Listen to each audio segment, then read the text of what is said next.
सभी आत्मीय बंधुओं को सादर प्रणाम।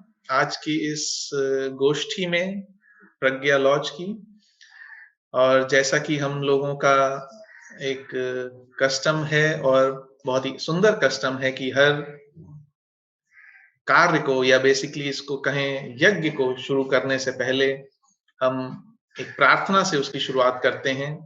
तो आज की प्रार्थना यूनिवर्सल इन्वोकेशन के लिए मैं इनवाइट करना चाहूँगा बॉम्बे से अर्चना जी कि वो अपनी मधुर आवाज में हम सबके लिए यूनिवर्सल इन्वोकेशन के साथ इस मीटिंग की शुरुआत करें। अर्चना जी।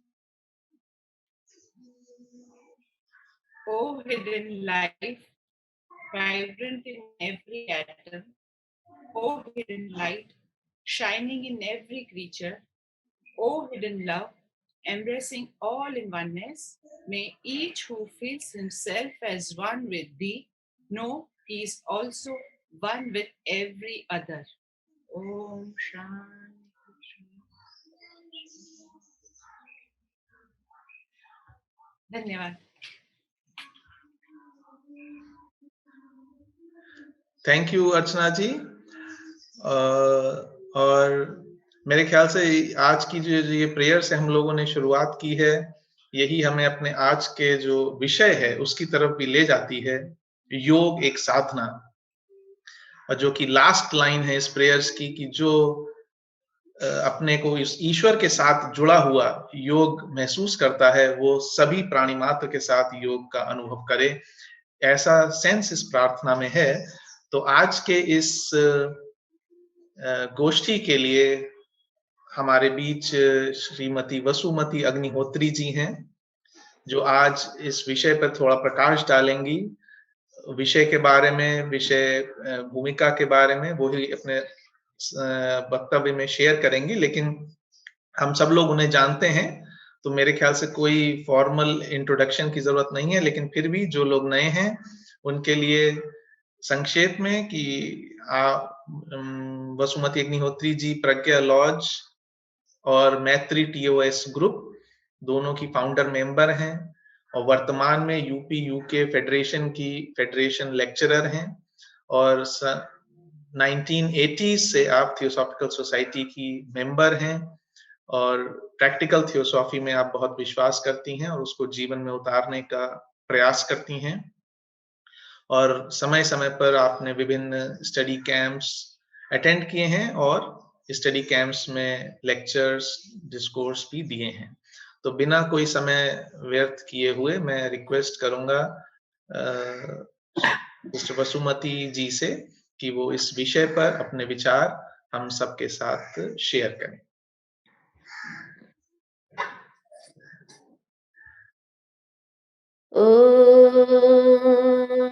ऋतं सत्यं परं ब्रह्म पुरुषं कृष्णपिङ्गलम् ऊर्ध्वरेतं विरूपाक्षं विश्वरूपाय वै नमः। जैसा कि शिखर जी ने बताया, योग एक साधना है आज का विषय।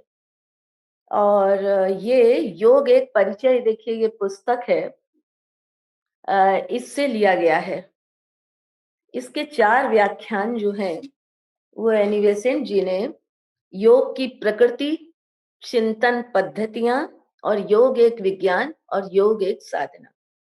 तो इसका जो अंतिम चैप्टर है योग एक साधना, ये मुझे बहुत अपील किया और मुझे लगा कि हम आप सभी से इसको शेयर करें। तो अब मैं इसकी शुरुआत कर रही हूँ कि हम लोग मनस को लेकर के बहुत ये रहते हैं, व्यग्र रहते हैं कि मनस की स्थिति को, स्टेट ऑफ माइंड को हम किस तरह से साध लें, ये हमारी वो रहती है, क्योंकि सारा कुछ मनस की स्थिति पे ही डिपेंड करता है। तो संस्कृत का एक शब्द है वृत्ति। इसके अनुसार मनस की उन अवस्थाओं को जो चंचल हैं, व्यग्र हैं, भागती रहती हैं और विभिन्न प्रकार के इमोशन से ग्रस्त होकर उनकी कंपन रेट में घटना या बढ़ना भी हो जाता है। तो वृत्ति के अनुसार मनस की उन अवस्थाओं को मनस के द्वारा ही स्थिति बनाए रखने की रीतियों के रूप में समझा जाना चाहिए। या जैसा कि पश्चिम के दार्शनिकों लोग कहते हैं कि ये मनस के विविध प्रकार हैं, है ना।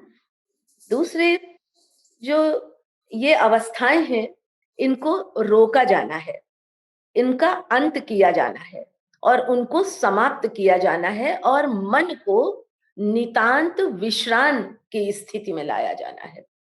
विश्राम माने शांत, क्योंकि हम सभी जानते हैं कि जैसे दर्पण पे अगर धूल जमी हो तो उस पे रिफ्लेक्शन बिल्कुल साफ साफ नहीं पड़ता है।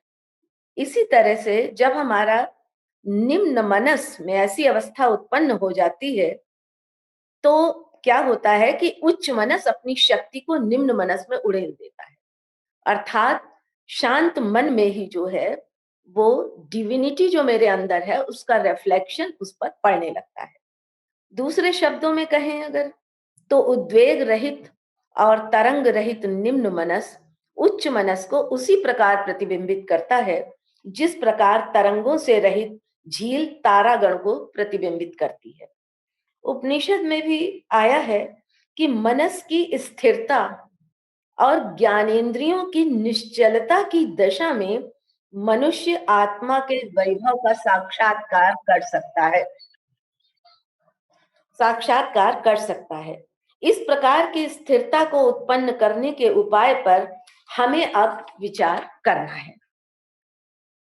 ये बताते हैं कि मनस की अवस्थाओं की रुकावट, मतलब किस तरह से हम इस प्रकार के चंचल मन को किस प्रकार से साध कर हम योग के मार्ग में प्रवृत्त हो सकते हैं। तो उसमें रुकावट के विषय में एनी बेसेंट बताती हैं कि मनस की स्थिति के प्रकारों को रोकने के केवल दो ही उपाय हैं, दो ही मार्ग हैं। जब अर्जुन ने भगवान कृष्ण से शिकायत की कि ये मनस वायु की भांति बड़ा ही चंचल, बड़ा दृढ़ है और जिसे वश में करना दुष्कर है, तब श्री कृष्ण ने श्रीमद् भगवद गीता में उन दो उपायों को बताया था। उनका उत्तर बिल्कुल सुनिश्चित था। वे कहते हैं, हे महाबाहो, निस्संदेह मन चंचल और कठिनता से वश में होने वाला है, परंतु अभ्यास और वैराग्य से इसको वश में किया जा सकता है। ये दो उपाय हैं जिनके द्वारा ये चंचल तूफान की भांति उछलता हुआ मनस शांत और स्थिर किया जा सकता है। परंतु जब निरंतर अभ्यास किया जाता है तो वे अनिवार्य रूप से वांछित फल प्रदान करते हैं। वैराग्य का मुख्य अर्थ है कि इंद्रियों के समस्त विषयों की वासना, उनके प्रति आकर्षण और वासनाओं के द्वारा मनुष्य एवं उसके चारों ओर के विषयों के मध्य उत्पन्न किए जाने वाले बंधनों की समाप्ति। यदि इसको हम बिल्कुल टू द पॉइंट और सरल शब्दों में कहें तो हमारी इंद्रियों का विषयों से जो लगाव हो जाता है, उनके बीच में इस मन को साध कर हमें एक दीवार खड़ी कर लेनी है। और व्याकरण के नियमानुसार वी प्रत्यय जब वै में परिवर्तित हो जाता है तो उसका अर्थ होता है बिना या विरोध। अतः वैराग्य का अर्थ होता है काम का अभाव, राग का अभाव, किसी बाह्य पदार्थ के साथ बंधा हुआ नहीं, संबंधित नहीं।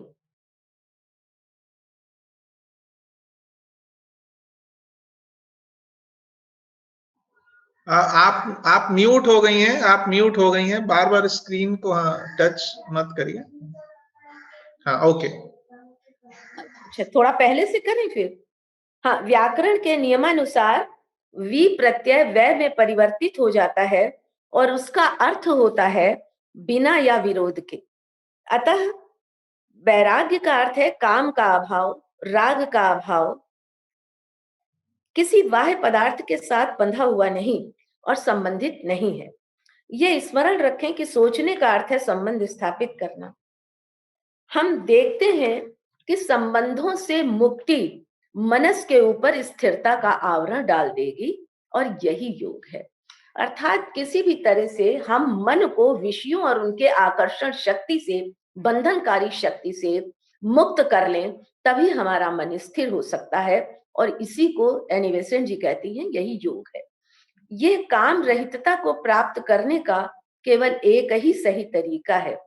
अतः आत्मा के प्रति, अब वो कहते हैं कैसे हम इसको ला सकते हैं, आत्मा के प्रति अधिक शक्तिशाली आकर्षण के द्वारा धीरे धीरे एवं क्रमशः अपने आप को बाह्य विषयों से हटा लें।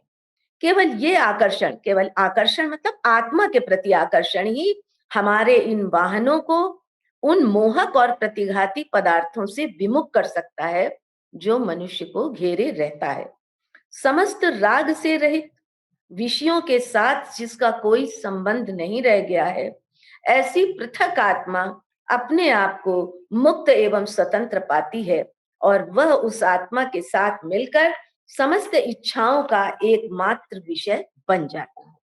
अर्थात जब सर्वोपरि मेरा लक्ष्य केवल आत्मा और आत्म साक्षात्कार होता है, केवल तभी हम सांसारिक पदार्थों से अपने को विरत कर पाते हैं। परंतु ये कहते हैं कि ये तत्काल नहीं, महान प्रयत्न के द्वारा वैराग्य का अभ्यास निरंतर एवं दृढ़ता पूर्वक करना चाहिए। अब वैराग्य के साथ जुड़े अभ्यास में यह अर्थ अंतर्निहित है, जिस समय भगवान कृष्ण कहते हैं वैराग्य और अभ्यास से, अर्थात वैराग्य पूर्ण अभ्यास को निरंतर जब हम करते हैं, तब कहीं जाकर बहुत समय के प्रयत्नों के बाद हमें थोड़ी कहीं सफलता छोटी सी मिलती है। अभ्यास का अर्थ केवल ध्यान नहीं है। हम लोग सोचते हैं कि हम ध्यान पर बैठ गए हैं और इससे वैराग्य उत्पन्न हो जाएगा, ऐसी बात नहीं है। वो कहते हैं अभ्यास का अर्थ केवल ध्यान नहीं है, यद्यपि इस शब्द का प्रयोग प्रायः इसी अर्थ में होता है। इसका अर्थ होता है आकर्षित करने वाले विषयों के मध्य दृढ़ता पूर्वक लगातार वैराग्य का पालन। अब वो कहते हैं कि कुछ लोग जो हैं ऐसा समझते हैं और अपने को ध्यान तक ही सीमित कर लेते हैं। इसी कारण बहुत कम लोग इसकी प्राप्ति कर पाते हैं। ध्यान के साथ साथ जरूरी है कि विषयों के मध्य दृढ़ता पूर्वक लगातार वैराग्य का पालन हम करते रहें और ध्यान भी करें। क्योंकि देखिए ध्यान इतनी बड़ी हमको अंदर से शक्ति देता है। मुझे याद आ रहा है भगवान बुद्ध ने अपने धम्म पद में कहा है कि जहां पर ध्यान का जो जैसे अच्छी प्रकार से भली भांति छाया हुआ छप्पर अंदर वर्षा का जल घुसने नहीं देता, उसी प्रकार जो ध्यान में पारंगत होने लगता है उसमें ये सांसारिक विषय वासनाओं की चीजों का असर नहीं होता है। दूसरा वो ये बताती हैं हमारी दूसरी गलती क्या है कि हम किसी महान अवसर की प्रतीक्षा करते हैं और नित्य प्रति की छोटी छोटी बातों को भूल जाते हैं, जिसमें हमारा मन सहस्त्रों धागों द्वारा विषयों के साथ बंधा रहता है। जबकि हमें पूरे दिन अभ्यास करना है। योग के महत्वाकांक्षी से यह आशा की जाती है क्योंकि इसी प्रकार चलकर सफलता प्राप्त हो सकती है। इस अनवरत एवं कठिन प्रयत्न में आने वाली थकान अधिकांश साधकों को थका डालती है। इस पूरे लेक्चर में एनी बेसेंट जी योग की तैयारी के लिए क्या स्टेप्स लिए जाने चाहिए उसके बारे में बता रही हैं। योग तो बहुत बाद की चीज है, वो स्थिति तो बहुत बाद में आनी है, लेकिन हम उससे पहले क्या क्या तैयारियां कर लें, किन किन बाधाओं को दूर करें और किन का पालन करें, इसके बारे में बड़ी स्पष्टता से वो बताती हैं। तीसरा पॉइंट, एनी बेसेंट एक खतरे की ओर भी आगाह करती है। वो क्या है कि तत्काल वैराग्य उत्पन्न कराने का एक भद्दा तरीका भी है। कुछ लोग कहेंगे कि प्रेम और स्नेह का हनन करिए, अपने हृदय को कठोर बनाइए और आसपास के प्रति उदासीन हो जाइए। पत्नी और बच्चों को और अपने माता पिता को छोड़कर किसी रेगिस्तान या जंगल की ओर भाग जाइए। अपने और अपनी वासना के समस्त विषयों के मध्य एक दीवार खड़ी कर लीजिए, तब वैराग्य की प्राप्ति आपको हो जाएगी। वो ये कहते हैं कि ये सही है, एनी बेसेंट बता रही हैं कि ये सही है कि इस प्रकार से वैराग्य प्राप्त करना अपेक्षाकृत अधिक सरल है, परंतु इस प्रकार आप जितना चाहते हैं उससे अधिक अपने को मारते हैं और कठोर बनाते हैं। वे कहते हैं कि आप अपने आत्मा के चारों ओर जो कि प्रेम है एक प्रकार की बाड़ लगा लेते हैं जिसमें होकर वो बाहर नहीं झांक पाता। आप अपने को कठोर बना लेते हैं, जबकि आपको कोमल होना चाहिए। आप केवल वासना को ही नहीं, बल्कि प्रेम को भी मार डालते हैं और भूल जाते हैं कि प्रेम आत्मा से चिपकता है तथा आत्मा को खोजता है, जबकि वासना आत्मा की खोलियों से यानी कोशों से चिपकती हैं, और ये खोलियां वे शरीर हैं जिनमें आत्मा लिपटी रहती है। अन्य पृथक की गई आत्माओं के साथ अन्य पृथक की गई आत्माओं के साथ पृथक आत्मा के एकीकरण की इच्छा ही प्रेम है, और वैराग्य पदार्थ के प्रति आकर्षण का अभाव है, जो एक बहुत ही भिन्न वस्तु है। वैराग्य प्राप्त करने की चिंता में प्रेम का हनन मत करिए। हम में प्रत्येक में पृथक आत्माओं में प्रेम जीवन है। हम में प्रत्येक एक ही शक्तिशाली पूर्णात्मा के अंश है। यह प्रेम सदैव रहने वाली शक्ति है। इस ऊर्ध्वगामी प्रेम में प्रेम बराबर वृद्धि को प्राप्त होता रहेगा, और प्रेम के एकीकरण में आप देखेंगे कि प्रेम एक बहुत बड़ी आकर्षणकारी शक्ति है जो सब चीजों को एक बना देती है। बहुत से व्यक्ति प्रेम का हनन करने में के प्रयत्न में अपनी उन्नति पथ में पिछड़ जाते हैं और मानवेतर बनने के स्थान पर मानव के स्तर से नीचे गिर जाते हैं। मानवीय प्रेम संबंधों एवं सहानुभूति के द्वारा ही ये संभव है कि आत्मा अपने आप को प्रकाशित करता है। सिद्ध पुरुषों यानी मास्टर्स के बारे में कहा जाता है कि वे समस्त मानवता को उसी प्रकार प्रेम करते हैं जैसे कोई माता अपने प्रथम पुत्र को, प्रथम पुत्र कहा है, देखिए, ये नहीं कि। अतः ऐसे शिक्षक का कभी विश्वास मत करो जो ये कहे कि प्रेम का हनन करो। मानवीय प्रेम संबंधों के प्रति उदासीन बन जाओ। ये उपाय है जो वामपक्षी मार्ग की ओर ले जाता है।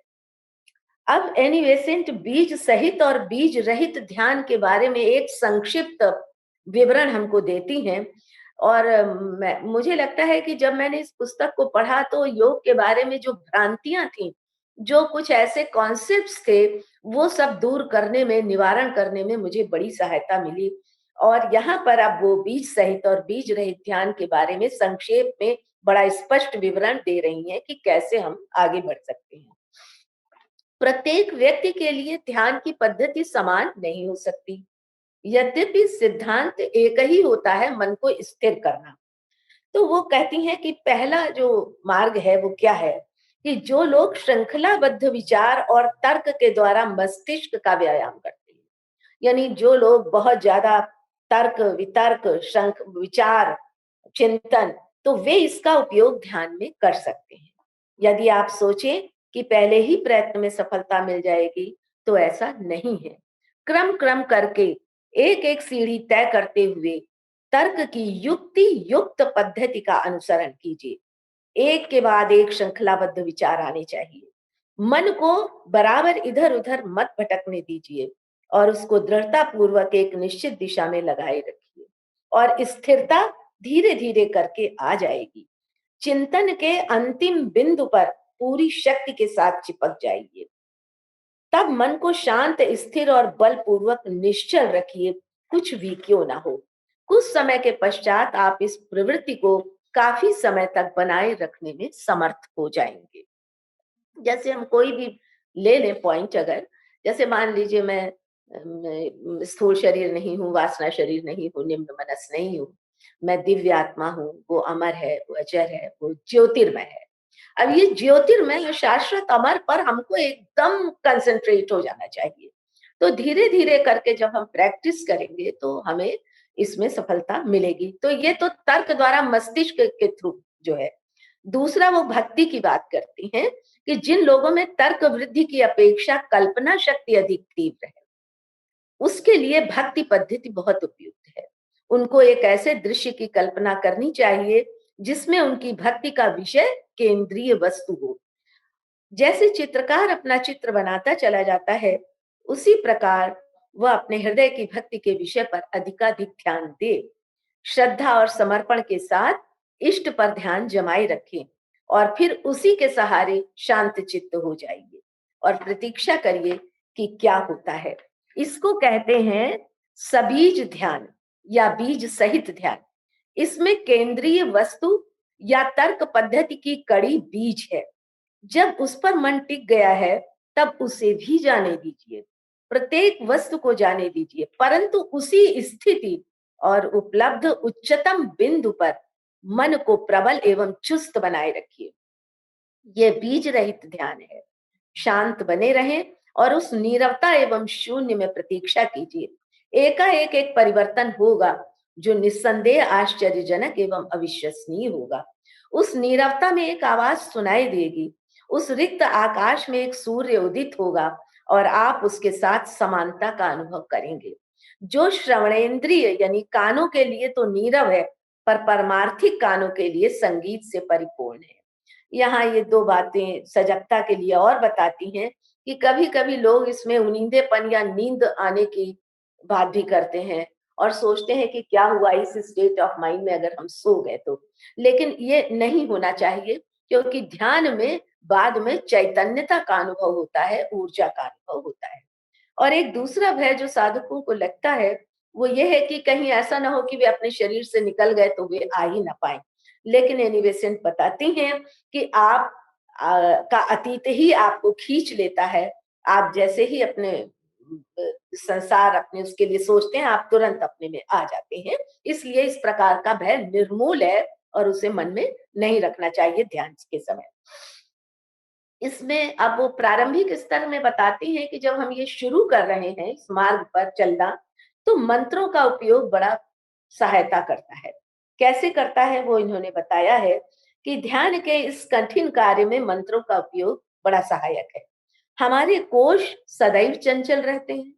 कोशों में उत्पन्न कंपन हमारी चेतना पर प्रभाव डालते हैं। उन कंपनों को रोकने का एक उपाय है और वो ये है कि मंत्रों के उच्चारण का। मंत्र कंपन रोकने का एक ये यांत्रिक उपाय है। मंत्र ध्वनियों की एक निश्चित परंपरा है। लयपूर्ण ढंग से क्रमबद्ध रूप से बार बार दोहराई जाने वाली ये ध्वनियां कंपनों के साथ और उनके साथ एकीकृत होकर एक साथ काम करने लगती हैं। जैसे हम मंत्र का उच्चारण बार बार रिपीट करके करते हैं, तो अगर हम उसी ढंग से करें जैसा किया जाना चाहिए, तो उसके कंपन हमारे कोशों के कंपनों के साथ एकीकृत हो जाती हैं और इस प्रकार कोशों की चंचलता को और संभालने में सहायता मिलती है। ये कहते हैं कि ये केवल हिंदू धर्म में ही नहीं, विश्व के सभी धर्मों में ये मंत्र पाए जाते हैं। मंत्रों का कभी अनुवाद नहीं किया जाता है या ध्वनियों का क्रम बदल दें तो भी मंत्र मंत्र नहीं रह जाता। ये बात बहुत गौर करने की है। जिसका जो रिदम है, जिसका जो लय है, जिसकी जो ध्वनियां हैं, उसको हमें कदापि नहीं बदलना चाहिए मंत्र का उच्चारण करते समय। वह कहते हैं कि वह प्रार्थना तो बन सकती है, पर वह सजीव मंत्र नहीं हो सकता है। प्रार्थना और कविता इनके अपने गुण हैं, परंतु सजीव मंत्र की ध्यान के प्रारंभिक चरणों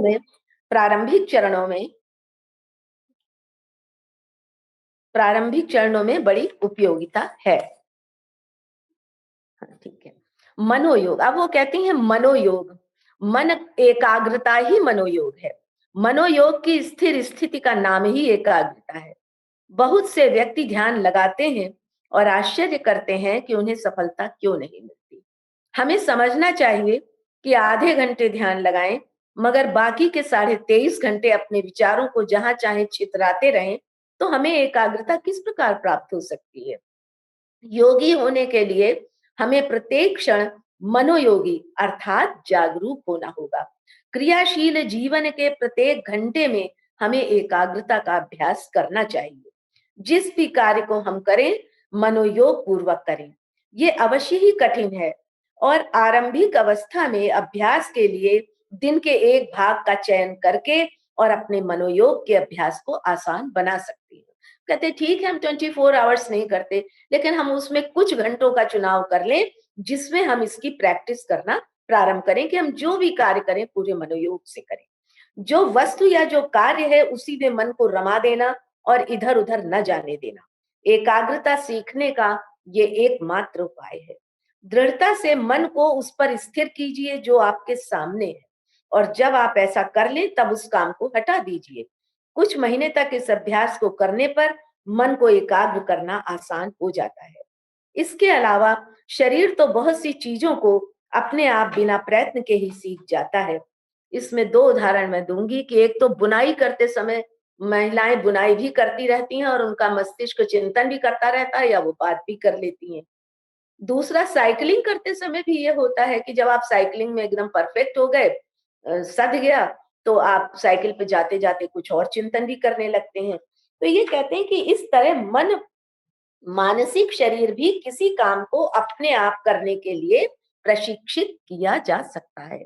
अंततः ऐसा हो सकता है कि आपकी चेतना परम सत्ता में स्थिर बनी रहे, जबकि आपके शरीर की निम्नतर चेतना शरीर के कार्यों को करती रहे और उन्हें बिल्कुल ठीक तरीके से करे, क्योंकि वह बिल्कुल ठीक तरह से प्रशिक्षित है। तो ये है योग की व्यवहारिक शिक्षाएं। इस प्रकार का अभ्यास उन गुणों का निर्माण करता है जिन्हें आप चाहते हैं और जिनके कारण अधिक अच्छे और अधिक शक्तिशाली बन जाते हैं और योग के सुनिश्चित अध्ययन के लिए अधिक उपयुक्त पात्र बन जाते हैं। अब एनी बेसेंट जी बताती हैं कि योग की बाधाएं, जो कि उन्होंने पतंजलि द्वारा बताई गई बाधाओं का उल्लेख किया है, तो उसमें सबसे पहली बाधा तो है कि यदि आप रोगी हैं तो योग के लिए अच्छे स्वास्थ्य की आवश्यकता है। दूसरा, मन की दुर्बलता। वो कहते हैं अपने विचारों में चौकस और स्फूर्तिदायक होना चाहिए। तीसरा, संदेह है। जो लोग बहुत ज्यादा शंकाशील और संदेह ग्रस्त होते हैं, तो वो कहते हैं अपने मन को द्वंद्व में ना पड़ा रहने दें। देखिए, गीता में भी आया है, संशयात्मा विनश्यति, कहीं आया है। तो इसको देखें कि ये जो प्रवृत्ति है संशयात्मा या संदेह की, ये एक योग पर चलने वाले व्यक्ति के लिए ठीक नहीं है। उसे उसको दोष का निवारण कर लेना चाहिए। चौथा, वो बताते हैं लापरवाही या असावधानी। वो कहते हैं कुछ लोग जो सीखने वाले हैं वो बहुत असावधानी के साथ पढ़ते हैं या सीखते हैं, तो ये उचित नहीं है। शुद्ध रूप में ठीक ठीक प्रकार से कार्य को सीखना चाहिए। आलस्य, जो सुस्त है, जो गतिहीन है, जो शक्ति और कार्य करने की इच्छा का जिनमें अभाव है, वह इस मार्ग में अपेक्षित कठिन श्रम किस प्रकार कर सकेगा। छठा है सांसारिक प्रपंचों के प्रति निष्ठा। सातवां है जिनको सांसारिक प्रपंचों के प्रति निष्ठा है, जो हर समय किसी से मिलने पर उन्हीं की बातें सब करेंगे, तो वे भी योग मार्ग के लिए ठीक नहीं, क्योंकि मस्तिष्क की अवस्था बिगड़ती है इन बातों से। सातवां है भ्रांत धारणाएं। भ्रांत क्या है? गलत ढंग से सोचना योग की पात्रता में एक बड़ी कमजोरी है। और सबसे बड़ी योग्यता है ठीक मत, यानी व्यक्ति मूलतः सच्चा होगा, जिससे उसका विचार सत्य का अनुसरण करे। जब तक सच्चाई नहीं होगी, योग असंभव है।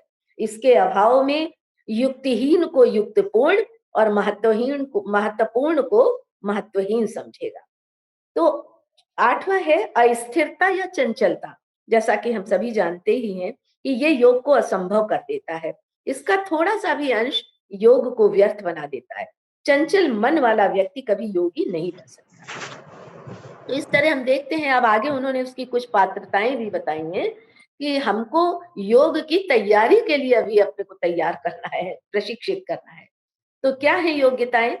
वो कहते हैं, क्या प्रत्येक व्यक्ति योग का अभ्यास या साधना कर सकता है? हाँ, प्रत्येक सुशिक्षित व्यक्ति कर सकता है, भविष्य में योग के लिए तैयारी कर सकता है। मान लीजिए किसी को महान संगीतज्ञ बनना है या गणितज्ञ बनना है, तो कतिपय योग्यता के साथ वो जन्म लेगा और उसने पिछले कई जन्मों में उसका प्रैक्टिस किया होगा। इसी तरह महान योगी होने के लिए हमें कई जन्मों का योग का अभ्यास अपेक्षित है। यदि कई जन्मों की साधना है, तो इस जन्म में हम इन आवश्यक सामर्थ्यों के साथ हमारा जन्म होना चाहिए। वो 3 सामर्थ्य क्या क्या हैं? प्रबल इच्छा है, वासना के सशक्त बंधनों को जो हमें बाह्य जगत से बांधे है, प्रबल इच्छा के अभाव में हम इन बाधाओं को कदापि पार नहीं कर सकते। यदि हमारे भीतर दृढ़ इच्छा नहीं है, तो इसका प्रभाव इस बात का सूचक है कि हम इस कार्य में अभी नए नए आए हैं, लेकिन हम तैयारी शुरू कर सकते हैं। विचार के द्वारा इच्छा पैदा कर सकते हैं, पर वासना के द्वारा हम इच्छा नहीं उत्पन्न कर सकते। ये गौर करने की बात है। इसको इन्होंने और आगे देखिए समझाया भी है कि विचार के द्वारा इच्छा हम पैदा कर सकते हैं, पर वासना के द्वारा इच्छा नहीं। वासना तो फुलफिलमेंट के लिए अपने को हमेशा आगे बढ़ाती है। परंतु जब हम वासना पर विवेक का और विचार का अंकुश लगाते हैं, तो उसके द्वारा उसके परिणामों के बारे में सोचकर हम इच्छा पैदा कर सकते हैं। अब हम देखें, हमारी स्मृति और कल्पना इच्छा को सबसे अधिक जागृत करती है। विचार और कल्पना हमारे अंदर की रचनात्मक शक्ति है। कल्पना के द्वारा हमारी शक्तियां प्रकाशित की जा सकती हैं। अगर योग को हम इच्छित वस्तु के रूप में विचार करें, तो योग के परिणामों, मन और बाह्य जगत पर प्रभाव क्या है, तो हमारी इच्छा अधिकाधिक बलवती होती जाती है और इस तरह हम विचार द्वारा इच्छा को व्यवस्थित कर सकते हैं। ये बताती हैं आगे एनी बेसेंट जी कि यदि हम अपने दुखमय परिणामों के बारे में सोचें और दृढ़ता पूर्वक विचारों को उस पर जमाए रखें, जो इच्छा पूर्ति का अनुगमन करते हैं, तो 1 माह के बाद की प्रैक्टिस के बाद हम देखेंगे कि अब हम इच्छित वस्तु की ओर देख भी नहीं रहे हैं। वो चीज हमारे हृदय से हट चुकी है। किसी बुराई को नष्ट करने के लिए उसमें लिप्त होने के फलस्वरूप होने वाले अंतिम परिणामों की प्रयत्न पूर्वक कल्पना करने से अधिक कोई प्रभावकारी उपाय नहीं। परिणामों की भयंकरता व्यक्ति को वासना के विषयों से चिपकने में भयभीत करती है। इच्छा द्वारा इसकी दिशा बाहर से बदलकर भीतर की ओर कर दी जाती है। दुर्बल इच्छा के लिए संकल्प कि मैं इसे नित्य प्रति करूंगा और उसे करे भी, इस प्रकार जबरदस्ती कार्य कराकर, बलपूर्वक कार्य कराकर आप अपनी इच्छा को शक्ति प्रदान करते हैं। आंतरिक शक्ति में वृद्धि होती है। पहले एक सशक्त वासना और फिर इच्छा में इसको परिवर्तित कर दो। और अब आवश्यकता है प्रखर एवं उदार बुद्धि की। मन को नियंत्रित करने के लिए अध्ययन और उससे ज्यादा मनन चिंतन बुद्धि को पोषित करती है। इससे हमारा मन शक्तिमान हो गया। एनी बेसेंट ने अपने उसमें लिखा भी है कि अध्ययन हम जितना मिनट हम अध्ययन करें, उतने घंटे हम उस पर चिंतन मनन करें। तो चिंतन मनन से अगर सही दिशा हो हमारे विचारों की, हमारे थॉट्स की, तो हमारी बुद्धि उससे पोषित होती है और मन शक्तिशाली होता है। इस प्रकार आवश्यकता है एक शक्तिशाली वासना, दुर्जेय इच्छा और तीक्ष्ण और उदार बुद्धि की। इन्हें हमें जीवन में उतारना है ताकि योगाभ्यास संभव हो सके।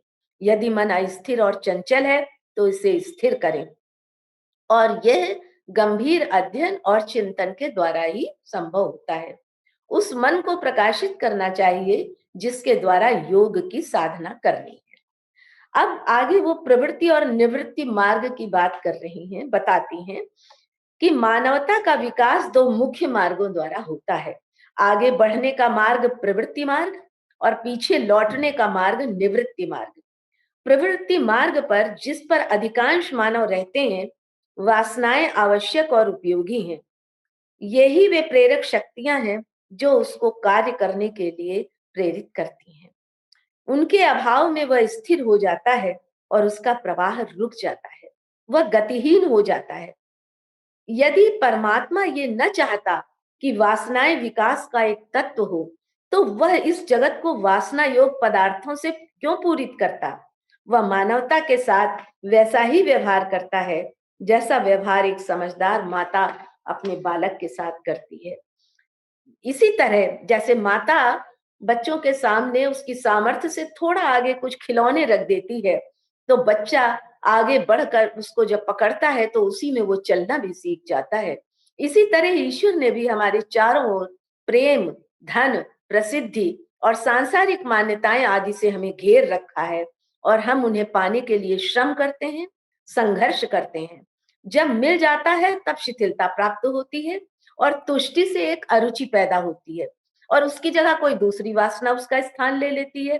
तो कह रहे हैं कि तब क्या परमात्मा हमारे साथ मजाक करता है? एनी बेसेंट कहती नहीं, उद्देश्य है आत्मशक्ति का उद्घाटन, गुह्य शक्ति का प्रगटीकरण और मानव की सामर्थ्य का विकास।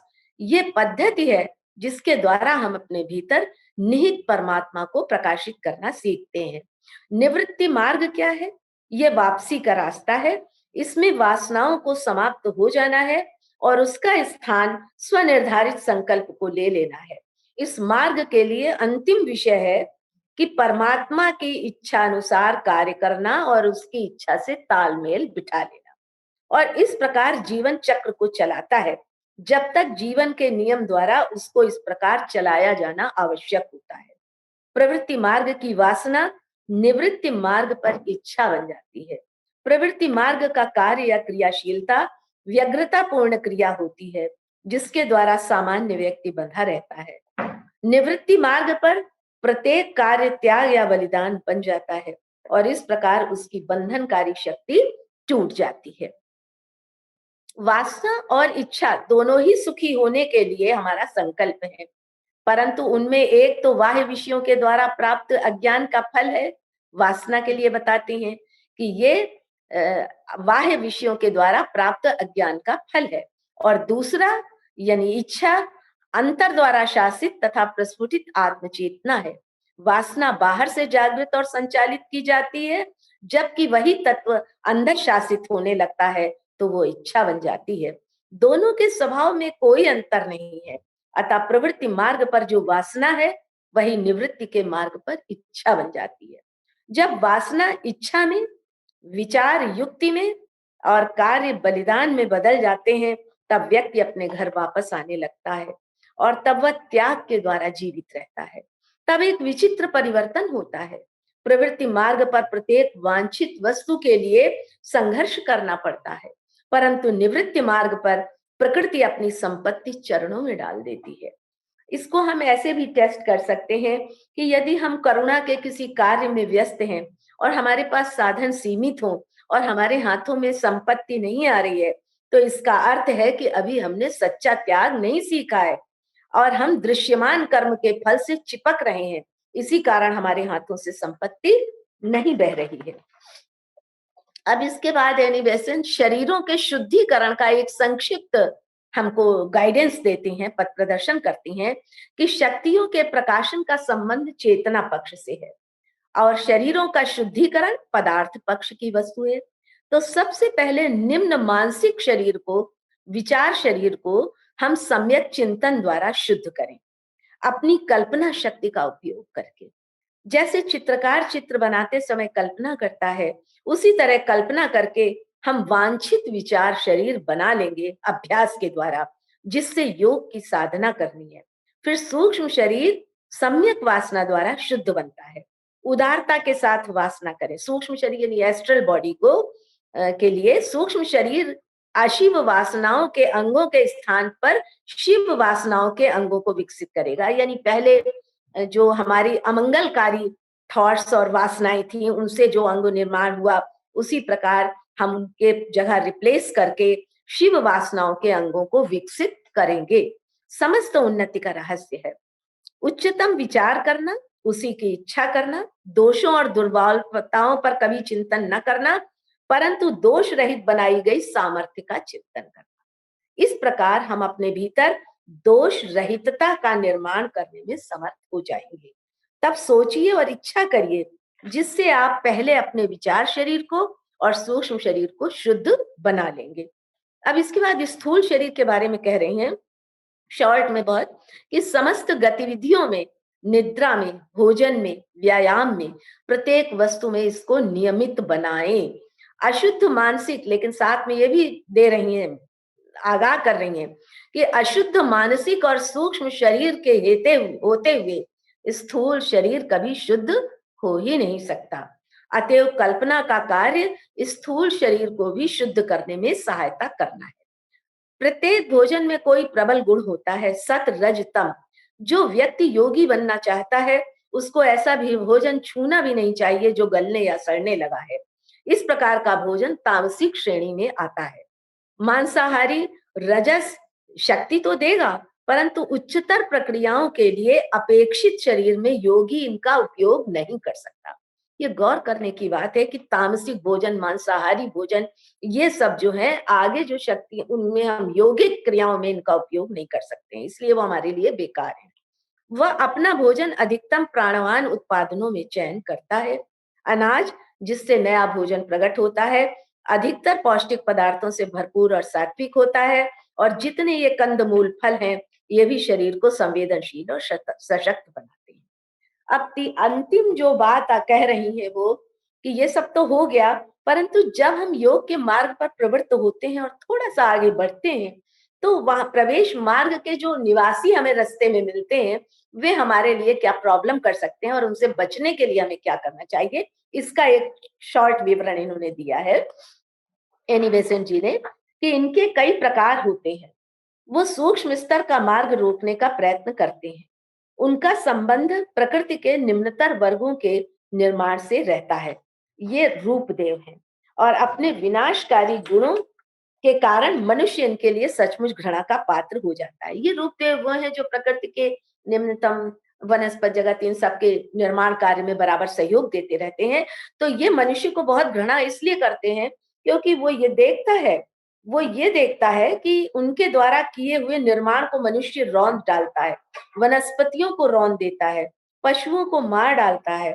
अतः वे मनुष्यों से घृणा करते हैं, और जो मनुष्य सूक्ष्म स्तर की ओर बढ़ रहा हो तो ये परस्पर गिरोह बना लेते हैं और मनुष्य को डराने का प्रयत्न करते हैं, क्योंकि उन्हें ये डर रहता है कि वो इस नई दुनिया में भी विनाश कर रहा है।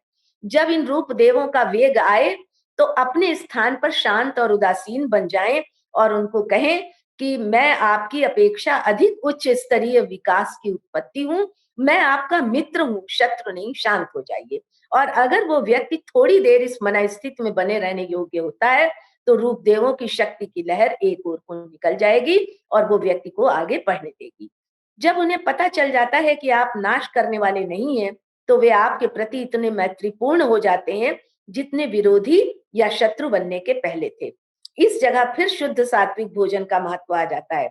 यदि आप मांस, मदिरा और तमस भोजन का प्रयोग करे जाए तो ये रूप देव उसकी गंध से प्रसन्न होकर व्यक्ति को चारों ओर से घेर लेते हैं, एक खोल सा बना देते हैं और सही देखने व सुनने में बाधा डालने लगते हैं।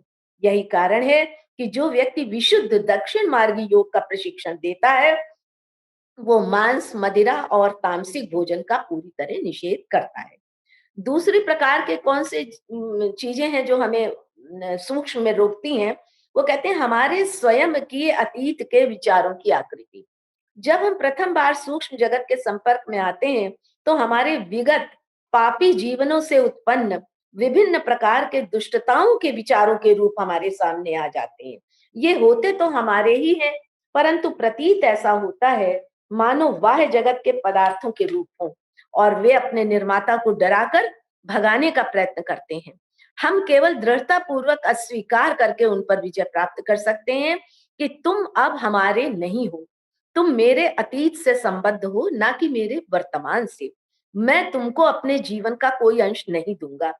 ये देखिए, तो वही थॉट पावर की बात आ गई कि हम जिन विचारों को एनर्जी दे देते हैं इमोशंस के साथ, तो वो बढ़ जाते हैं। तो वो कह रहे हैं मैं तुमको अपने जीवन का कोई अंश, यानी इसके बारे में हमको सोच सोच के उसको एनर्जी ना दें, और इस प्रकार उन्हें क्रमशः खाली कर देंगे और अंततः समाप्त कर देंगे। तीसरे प्रकार का बताती हैं कि काले भाइयों या वाममार्गी के भी सीधे आक्रमण होते हैं। वह किसी सद्गुण का रूप जो योगी में सामान्य की अपेक्षा कुछ अधिक मात्रा में होता है, भलाइयों के माध्यम से आक्रमण करता है, क्योंकि अत्यधिक मात्रा में भलाई भी बुराई बन जाती है। इसीलिए मध्यम मार्ग या समता में गुण व अच्छाई कहा जाता है। इस प्रकार सूक्ष्म और मानसिक क्षेत्र में अच्छाइयां लालच देने वाली बन जाती हैं और इस प्रकार असावधान व्यक्ति को जाल में फंसाने के लिए छाया जगत के भाइयों द्वारा इनका उपयोग किया जाता है।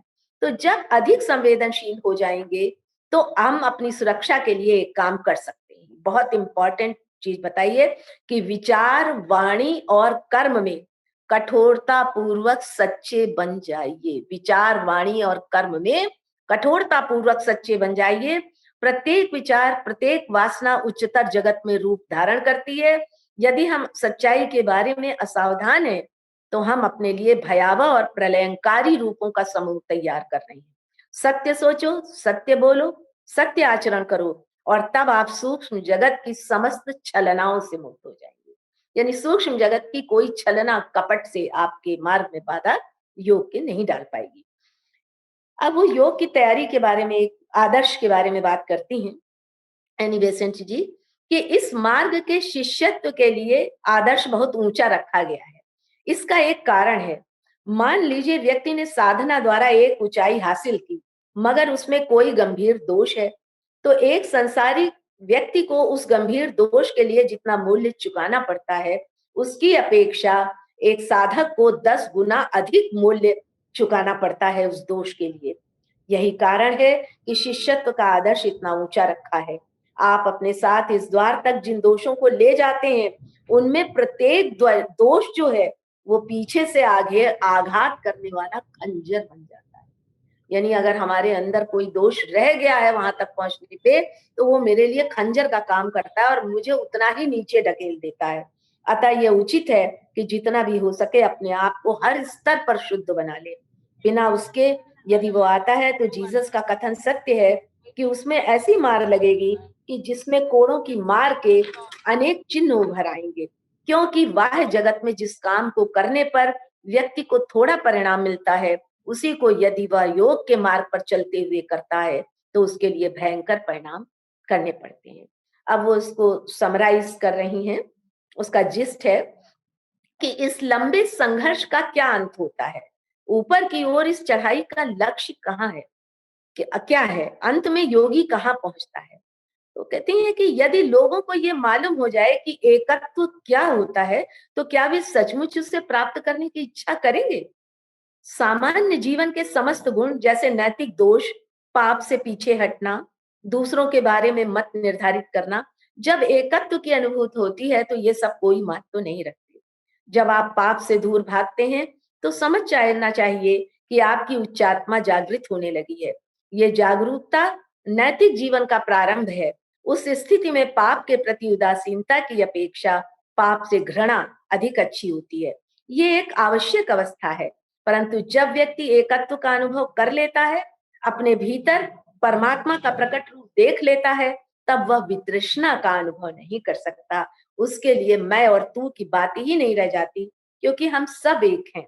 यह ऐसी चीज नहीं है जिसकी कामना या इच्छा बहुत से लोग ईमानदारी से करते हैं। जिस व्यक्ति ने एकत्व का अनुभव कर लिया, वह जानता है कि उसके और जमीन पर चलने वाले नीचतम दुष्ट के मध्य में कोई अंतर नहीं है। वो पापी के भीतर भी परमात्मा को देखता है, जानता है कि पाप परमात्मा में नहीं है, उसकी बाहरी खोली में है। पर यह अंतर केवल वही होता है जिसने आंतरिक आत्मा की महानता का दर्शन कर लिया हो। वह कभी भी दूसरों के बारे में राय नहीं देता, वह दूसरे को स्वयं और अपने आप को अन्य व्यक्ति के रूप में जानता है। यही एकत्व है। दूसरा, हम बंधुत्व की बात करते हैं, पर कितने हैं जो वास्तव में इसको व्यवहार में लाते हैं। बंधुत्व से भी अधिक महान है एकत्व की अनुभूति। छठी मूल जाति बंधुत्व को उच्चतम बिंदु तक ले जाने वाली होगी। सातवीं मूल जाति को एक रूपता का ज्ञान होगा और मानव मात्र की एकता का अनुभव करेगी। उस एकता की झलक पाने के लिए, जिसमें मैं मेरा तू तेरा की भावना समाप्त हो जाती है, जिसमें समस्त जीवन एक हो जाता है, हमको प्रयत्नशील होना चाहिए। केवल इसका प्रयत्न मात्र ही देवत्व की ओर ले जाने वाली संपूर्ण प्रकृति का उद्घाटन कर देता है। और जो केवल इतना जान लेते हैं कि वह एकत्व सुंदर है, वे लोग भी सौंदर्य रूप परमात्मा की अनुभूति के निकटतर हैं। तो ये एनी बेसेंट जी का योग मार्ग पर की तैयारी के लिए ये जो बातें बताई गई, मैंने आपके साथ शेयर करना चाहा, क्योंकि हम सभी इसी मार्ग पर चल रहे हैं और ये हमारे लिए हमारा पथ प्रदर्शन करती हैं। और इसी के साथ मैं अपनी वाणी को विराम देती हूँ। धन्यवाद। बहुत बहुत धन्यवाद सिस्टर सुमति जी। और बहुत अच्छे से आपने इस विषय को शेयर किया, एनी बेसेंट जी के विचारों को। मेरे ख्याल से बहुत सी ऐसी चीजें इसमें होंगी जो हमारे बंधु जो हैं उसमें कुछ शेयर करना चाहेंगे, या कोई प्रश्न अगर किसी का हो तो वो हम लोग शेयर कर सकते हैं और उसके उत्तर तक पहुंचने की कोशिश कर सकते हैं। किसी को अगर कुछ कहना हो, अनम्यूट कर, पहले अपने आप को अनम्यूट कर लें, तब बोलें।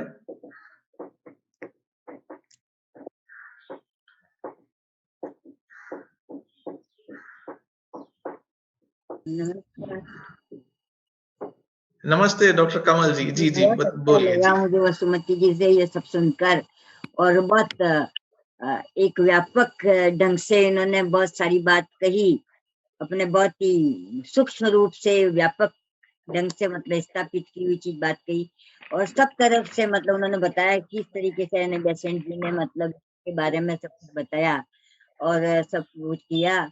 ये सच बात ये है कि हम अपने आप को, अपने मन को मित्र बना लें और चिंतन करना शुरू करें और अपने विकल्पों को दृढ़ करें। और सबसे बड़ी बात तो यह है कि सचमुच हमारा विवेक हर पल जागृत रहे और वैराग्य पता नहीं युगों से, जन्मों से हमारे साथ रहा है और वो थोड़ा और आगे बढ़े, और उसके बाद में मतलब हम सारी मतलब अपनी इंद्रियों को शुद्धिकरण कर, सबसे बड़ी बात उन्होंने लिखा हो जाए, विरल हो जाए और निर्मल हो जाए, मतलब ये सब जरूरी है।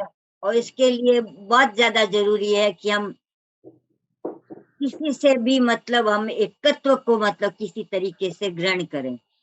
आपने बिल्कुल ठीक कहा कि विश्व बंधुत्व की भावना तो मतलब कहाँ है, अगर हो तो बहुत, मुझे नहीं मालूम कितने लोगों में विश्व बंधुत्व की भावना सचमुच हृदय में है, क्योंकि अदरवाइज ये हिंदुस्तान, पाकिस्तान, बलूचिस्तान ये कुछ भी नहीं हो, ये सारे देश सब मिलकर भाई भाई बनकर रहें और सब में भावना, प्रेम की भावना हो, करुणा हो, दया हो, ये सारी बातें हम में आए और एक दूसरे का दर्द हम समझें, मतलब परोपकार की हित जिए, परोपकार की हित मरें, और तब मतलब ये सब कुछ होता है। और ये सब जब आएगा जब हम सबीज और निर्बीज मतलब समाधि तक पहुंचेंगे। पतंजलि ने तो मतलब ठीक है संस्कृत में लिखा, अलग ढंग से लिखा है, निबेसेंट ने उसको बहुत वैज्ञानिक ढंग से मतलब समझा दिया, और योग वशिष्ठ ने भी कुछ कहा, साथ में विवेका चूड़ामणि ने भी मतलब बहुत कुछ बताया, परंतु आपने जिस ढंग सरल ढंग से बताया वो बहुत अच्छा लगा मुझे, कि हमको अपने आप को किसी तरीके से योग्य बनाना है, शुद्धिकरण करना है, अपने को स्वस्थ और शुद्ध बनाना है, निर्मल बनाना है, मन को मित्र बनाना है, चिंतन शुभ चिंतन करना है। ये सब करने से शायद हम आगे साथ में। Thank you doctor Kamal ji. हाँ, professor Shinde ji, you want to say something? I guess you.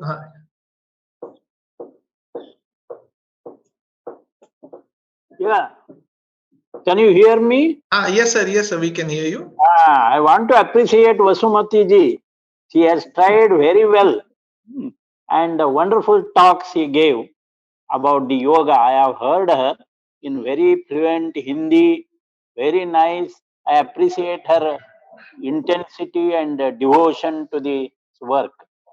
As it is pointed out by the Dr. Kamal also, that root of all illness begins in the mind. Vasumati ji ने कहा वैराग्य आवश्यक है, and we the theosophical people speak about letting go habit.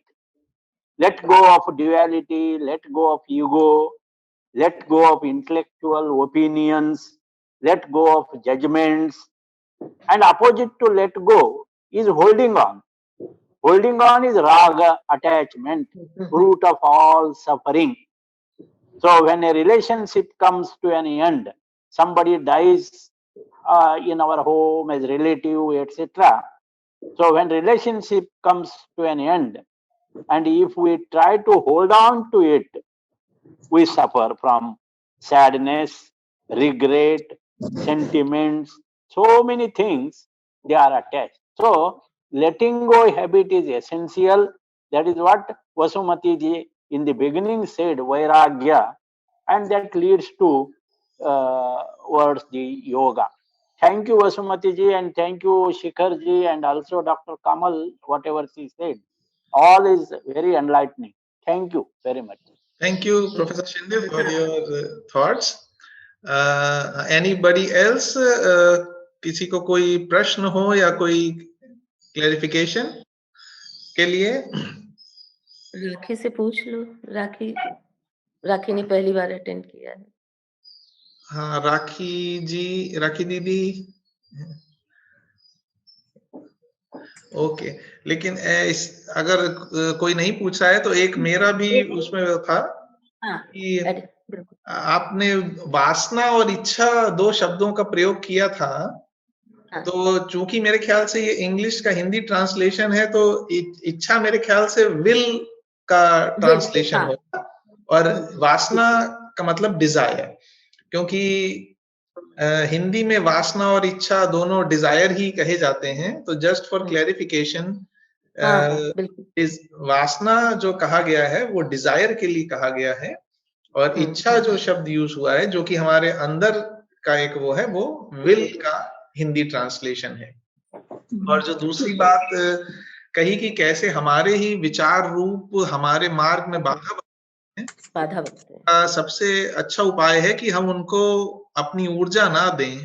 तो आज के समय में बहुत ही एक फेमस कहिए या बहुत ही सभी लोग उससे परिचित हैं, चॉइसलेस अवेयरनेस मेडिटेशन जो है, या विपश्यना है, या केवल अपने विचारों को बिना किसी जजमेंट के साथ, बिना किसी इंडल्जेंस के साथ देखने की जो प्रैक्टिस है, वो शायद इसीलिए है बहुत इफेक्टिव कि जो भी विचार आ रहे हैं पुराने, उनको हम अपनी एनर्जी ना दें और उनको क्षय करें धीरे धीरे, जिससे कि हमारा जो पूर्व संस्कार है उनको हम धीरे धीरे ज्ञान की अग्नि में जलाना जिसे कहते हैं, शायद यही इसका अर्थ हो। तो ये कुछ विचार थे। और अगर किसी को शिखर जी, मैं कहना चाह रही हूँ कुछ। अर्चना। हाँ जी। मैं वसुदी, बहुत बहुत धन्यवाद आपका। ये व्याख्यान बहुत बहुत अच्छा रहा, और जिस तरह से आपने स्टेप वाइज इस मार्ग पर चलने के लिए क्या जरूरी है, क्या क्या करना चाहिए, और करने के बाद क्या क्या महसूस होता है और कैसी बाधाएं हैं, ये स्टेप वाइज बहुत अच्छी तरह से कवर किया। और आपके इस व्याख्यान से मुझे गहरा संतोष एक बात का मिला है, क्योंकि जब हम लोग इस मार्ग पर चलना शुरू करते हैं और अवेयर होते हैं, तो बार बार अपने फेल होना भी दिखता है कि कितनी जगह हम फेल हो जाते हैं। तो आपकी इस व्याख्यान से मुझे ये लगा कि उससे निराश होने की आवश्यकता नहीं है, वो धीरे धीरे ही होगा, एक एक करके ही होगा, और अनवरत अभ्यास से ही होगा। शायद इसमें कई जन्म भी लग सकते होंगे, तो इसी जन्म में सब कुछ मिल जाएगा, और बहुत जल्दबाजी करने की जरूरत नहीं है, शायद धीरे धीरे ही आगे बढ़ना होगा, ऐसा समझ में आया। क्योंकि इसमें कोई शक नहीं कि इस राह में भी बहुत से जिसको कहना चाहिए कांटे तो हैं ही, वो एक एक करके निकालने ही होंगे। और आपके इस व्याख्यान से मुझे बहुत आशा मिली है कि नहीं छोड़ना फिर भी नहीं है, चलते रहना है, कभी ना कभी सही मंजिल तो मिलेगी, ये सोच करके। Thank you very much Vasudi. बिल्कुल सत्य है, ये सत्य है। थैंक यू मौसी। और कोई हमारे बंधु अगर कुछ शेयर करना चाहते हो, या कोई प्रश्न या कोई विचार, मोस्ट वेलकम। कर जी। हाँ जी सर। हाँ, नमस्कार नमस्कार। वसुमती आंटी को बहुत बहुत मैं आभारी हूँ जो इस तरह का व्याख्यान दिया, और ये मेरा टेस्ट का सब्जेक्ट है, स्पेशली यूथ के लिए, कि यदि हमको इस तरह का ज्ञान मिल जाए और हम उसमें अभी से चलना चालू कर दें, तो हम अपने दूसरों के लिए भी प्रेरित बनेंगे और स्वयं के लिए भी। तो इस विषय में हम चाह रहे थे कि इसमें और भी अच्छा लगा। बेसिक स्टार्टिंग ज्ञान तो हम लोगों ने पहले भी दिया, लॉज के माध्यम से भी, डिजिटल इसके थ्रू भी, और भी इसमें प्रकाश डाला जाए, जिससे हम अपने पथ को और सुदृढ़ करें और इसमें अभ्यास करके आगे बढ़े। धन्यवाद। Thank you Vikas ji, thank you. और बिल्कुल, और इसी रेफरेंस में मैं एक और रिक्वेस्ट करना चाहूंगा हमारी आज की स्पीकर से, कि आपने खान पान के बारे में भी बात की थी, तामसिक भोजन और सात्विक भोजन किस प्रकार से हमें अफेक्ट करते हैं। तो चूंकि आपने प्राकृतिक चिकित्सा का कोर्स और उसको जीवन में अप्लाई किया है, तो भविष्य में हम चाहेंगे कि आप एक सेशन ये पूरा का पूरा प्राकृतिक चिकित्सा के ही बारे में, उसका कॉन्सेप्ट, उसका प्रैक्टिस और उसकी थ्योरी, और उसको कैसे हम आध्यात्मिक लाइफ से अपने रिलेट कर सकते हैं, केवल खान पान के माध्यम से, इस पे भी आप भविष्य में एक अपने विचार शेयर करिएगा, क्योंकि आपके पास उसका अनुभव भी है। तो ये रिक्वेस्ट है हम सबकी। हाँ, नहीं बिल्कुल ठीक है, और अगले किसी टर्म में जब आप कहेंगे तो इसको हम ले लेंगे। प्राकृतिक ढंग से शरीर का पोषण हम कैसे कर सकते हैं और उसको निरोगी रख सकते हैं, क्योंकि योग के लिए पहली शर्त तो ये निरोगी होना ही है ना। तो ले लेंगे कभी। शिखर जी, मैं बहुत बहुत कॉन्ग्रेचुलेट करूंगी वसुमती अग्निहोत्री जी को कि मुझे कभी उन सौभाग्य नहीं मिला उनका व्याख्यान सुनने का। आज पहली बार मैंने सुना। बहुत इम्प्रेसिव, बहुत लॉजिकल, बहुत स्टेप वाइज था। तो बहुत बहुत आपको कॉन्ग्रेचुलेट करने के लिए मैंने अनम्यूट किया। और दूसरी बात जो शिखर जी ने कहा ना, मेरे मन में भी वो शब्द आया था कि विल का शब्द है वो संकल्प से यदि हम ले, हाँ संकल्प से ले तो वो उसका पॉजिटिव एस्पेक्ट जो है वो रिफ्लेक्ट करता है, ना कि इच्छा और मतलब इच्छा से। तो एक तो शायद आप लोग जो यहाँ बुद्धि जन है वो बताएंगे इस बात को कि विल, जब गॉड ने विल किया तभी संसार का निर्माण हुआ, तो उनकी संकल्प शक्ति से संबंधित बात है। और दूसरी बात जो आप मुझे बहुत पसंद आई कि जो जल्दी चाहते हैं वैराग्य, सब कुछ छोड़ देना, तो सब कुछ छोड़ने से वैराग्य नहीं मिलता, जीवन को साथ लेकर चलने से वैराग्य मिलता है। मैंने इसके संबंध में एक पहले भी शेर सुनाया था कि निजात के लिए न इंतजारे मर्गो हश्र कर, कि कैदे बंदे जिंदगी में राज है निजात के। सबको साथ लेकर चलने में ही हम जो है वह हमारी मुक्ति का मार्ग है, हमारे योग का मार्ग है, सब कुछ छोड़ने में नहीं है। और सतत अभ्यास से ये होता है। जैसे आर्किमिडीज से जब पूछा था राजा ने कि इस मुकुट में कितना जो है वो कैसी धातु, कौन कौन सी धातु मिली है, तो वो पॉन्डर ओवर करता रहा सालों सालों सालों, और एक दिन जब टब में नहा रहा था तो उसने कहा यूरेका यूरेका यूरेका। तो जब हम सतत जो है वो चिंतन करते रहते हैं तो हमको अपनी साधना का प्रतिफल मिलता है। बस यही मुझे कहना था। धन्यवाद। बहुत बहुत thank you doctor Sushma ji. और मेरे ख्याल से अब ज्यादा प्रश्न नहीं है और समय भी हो गया है, तो हम सब लोग प्रेयर के साथ फिर से इस मीटिंग का अंत करेंगे। और मैं फिर से रिक्वेस्ट करूंगा, अगर अर्चना जी मुंबई से वो जो हम लोगों का सर्वे भवन्तु सुखिना का जो श्लोक है उसके साथ ही इस मीटिंग का अंत करें। Shikhar ji, yes sir, one more point I would like to add. Yes sir, yes sir. Because Sushma Srivastav ji will, desire and all this she spoke. To make it very clear, we have desires. All desires must be first converted into aspiration, and then aspiration converts into will. So these are the steps which need to be deeply understood. That is what I would like to add in it. Thank you sir, thank you. Desire to aspirations, aspirations to will. मतलब हिंदी में अगर कहें इसे तो इच्छाएं आकांक्षाओं में and आकांक्षाएं संकल्प में। Thank you sir. Thank you. Okay, और अब हम लोग अपने पूरे भाव और संकल्प के साथ इस श्लोक को बोलें, अपने मन में बोल सकते हैं, जिसमें प्राणी मात्र के मंगल कामना को अपने सेंटर पॉइंट में रखते हुए पूरे भाव और संकल्प के साथ मैं अर्चना जी से रिक्वेस्ट करूंगा कि वो हम सबके साथ श्लोक शेयर करें। ओम सर्वे सुखिनः सन्तु, सर्वे सन्तु निरामया, सर्वे भद्राणि पश्यन्तु, न कश्चित् दुःखभाग् भवेत्। ओम शांति शांति शांति।